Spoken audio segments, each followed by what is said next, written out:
Very interesting topic today in the Masad Sharim. He talks about we spoke about Simcha, the Hasid, how happy he is. Then he says a person who loves Hashem, he also has Kina'ah. Kina'ah means you're jealous for Hashem, you're zealous for Hashem. You push yourself to go and tell people when they're doing something wrong because you care about Hashem. Like Pinehas, he couldn't stand that people were doing Averot in the public like this, right? Taking a Goyah. So therefore, he went and he got up and he said something. That means that he loved Hashem very much. But you have to understand, it stems from loving Hashem.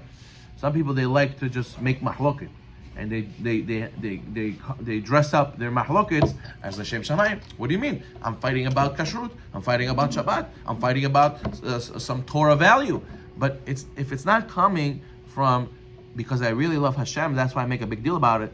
So then it's not real. It's not a mitzvah at all whatsoever.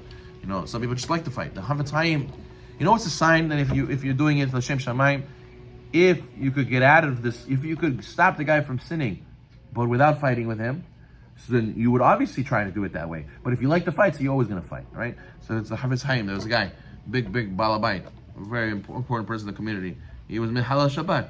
He kept his factory open on Shabbat. So the Havetz Chaim says, "What is this? How could he do that?" He goes to him, and he says to him, "Listen." His conversation was like this. He took his hand. He's holding his hand, and he's like this. Shabbat. What's going to be with Shabbat? And he started crying. Shabbat. He said to him the same word 4 or 5 times. That's it. That was their conversation. Shabbat. So the guy saw how the Havetz Chaim was so passionate about Shabbat and how much so he said, wow, if the rabbi really makes things it's a big deal, okay, you know what, so I'll close. You would think, Shabbos, throw rocks at him, yell at him, excommunicate him from the community, we're never going to accept your kids into yeshivas and whatnot. He didn't do that. What did he do?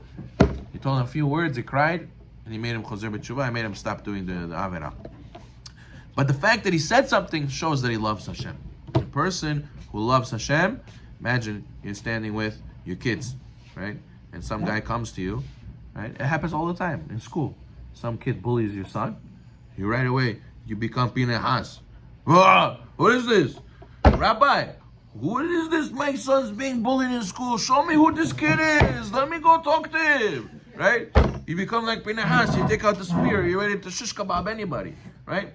But why are you doing it? Because I love my son. I have to stand up for the love of my son. How could it be that somebody's mistreating him?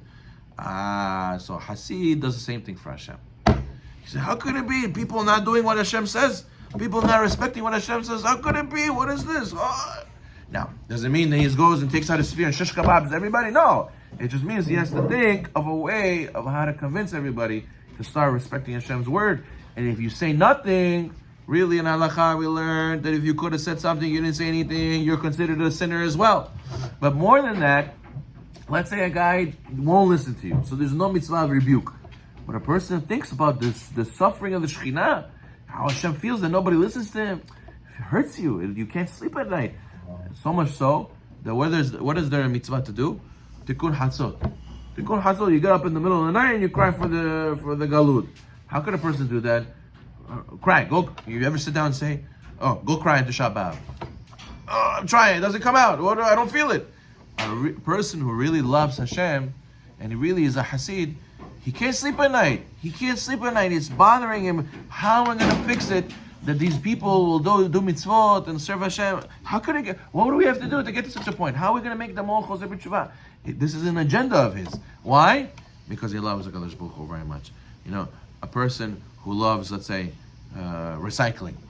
It bothers him when he sees people using non-recyclable things. He says, we have to make a solution. We have to make it that the whole world, starts using recyclable items. So we have to think of some solution, organization, whatever, awareness, campaign, whatever, something.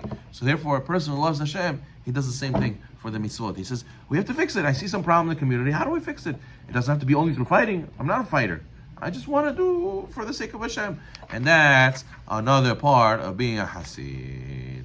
And he thinks about it in his free time. He doesn't just say, it's not my place. Who am I? A person it's a big answer also when it comes to prayer.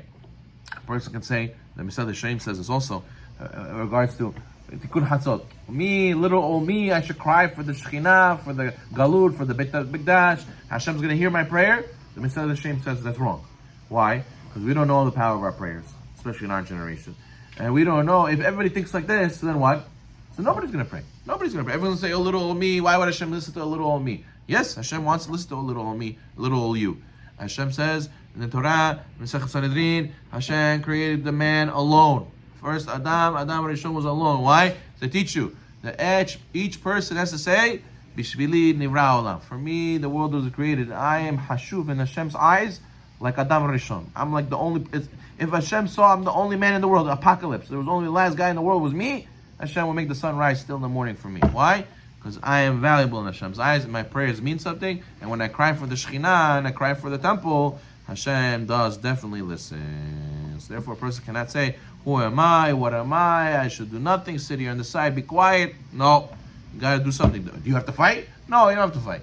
But you have to at least make some plan, come up with some way to do it for the benefit of the generation. And he says, and this is why the Jewish people, the leaders they had, they were all like this. That what? There are shepherds. What's a shepherd? Shepherd, he looks over the sheep. He makes sure the sheep are going the right way. He makes sure they don't get hurt. Moshe Rabbeinu, why did Hashem choose him? Because he followed that one sheep. He didn't let him, and then he found the burning bush. He says that these leaders we had, they were all Hasidim, and they always look to benefit their generation and to see the good. Some people, they like to point out the bad. They go to the party, they say, see, waste of money. Look how much they put on the table. Or they say, look at this decor. It's too much. Why they do yellow? They should have done blue. They're complaining always. He goes to the guy's house. He finished building his house. How much you pay for this? Too much. Why do you pay so much for this? Everywhere they go, they're like that. They're complaining.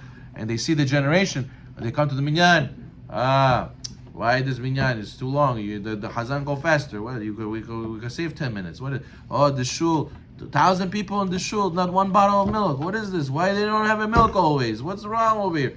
Everywhere they go, complaining. And they see the negative in the other person. But the leaders, Am Yisrael's leaders, the shepherds, the 7 loyal shepherds, Moshe Rabbeinu, Raya Mehemna, the loyal servant, the loyal shepherd, what did he say? He always looks to defend the Jewish people. Hashem says, let me destroy them. Moshe Rabbeinu says, no, Hashem, it's going to be pozor for you. It's going to be embarrassment for you. You took them out of Egypt, you're going to kill them in the desert. Hashem, erase my name. Right? Pashat Tetzaveh. There's no Moshe Rabbeinu's name. Right?